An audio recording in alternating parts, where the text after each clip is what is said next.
కిలాడి చంద్రశేఖరరావు గారు గతంలో మేము ఆయన సార్థక నామధేయం చేసి చెప్పినట్టు మళ్ళా కిలాడి రాజకీయం స్టార్ట్ చేసాడు.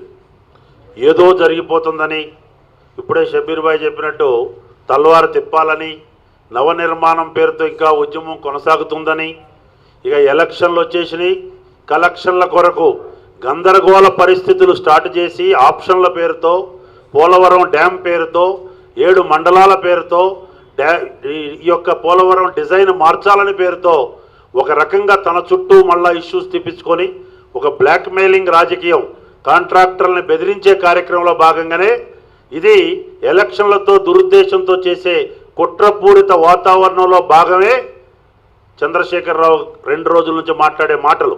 కేసీఆర్ గారు మళ్ళీ ఒక్కసారి మేము హెచ్చరిస్తా ఉన్నాం, మీకు ఖబర్దార్ అని హెచ్చరిస్తా ఉన్నాం. ఈ హైదరాబాద్ సిటీ పూర్తిగా డెవలప్ కావాలని, అంతర్జాతీయ స్థాయిలో హైదరాబాద్ సిటీకి గుర్తింపు రావాలనేది మా తపన.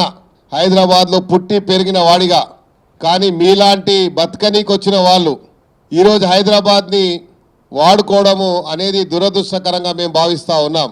మరి హైదరాబాద్లో ఇంతకుముందు కూడా మేము చెప్పాం, హైదరాబాద్ ప్రజలు తిరగబడితే నీ పరిస్థితి ఏమవుతుందో అని. తెలంగాణ వస్తే బడుగు బలహీన వర్గాల వారిని ముఖ్యమంత్రి చేస్తామని చెప్పావు.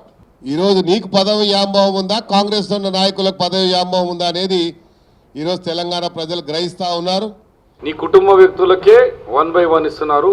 నీ కుటుంబ వ్యక్తుల కంటే ముందు ఎవరన్నా ఈ త్యాగాలు చేసిన కుటుంబాన్ని నుంచి ఒక సీట్ ప్రకటిస్తుంటే ఎంతో ఉద్యమకారులు ఖుషేవాళ్ళు. ప్రాణాలు కోల్పోయిన ఫ్యామిలీ నుంచి ఏదో ఇచ్చినారని కాకుండా, సో ఫస్ట్ టికెట్ ఆమె బిడ్డకే కేటాయించినారు. తెలంగాణ సోనియా గాంధీ గారు ఇచ్చినారు కాబట్టి, కాంగ్రెస్ పార్టీ ఇచ్చింది కాబట్టి కాంగ్రెస్కే గెలిపిస్తారని నేను ప్రజల మీద ఆశిస్తున్నాను.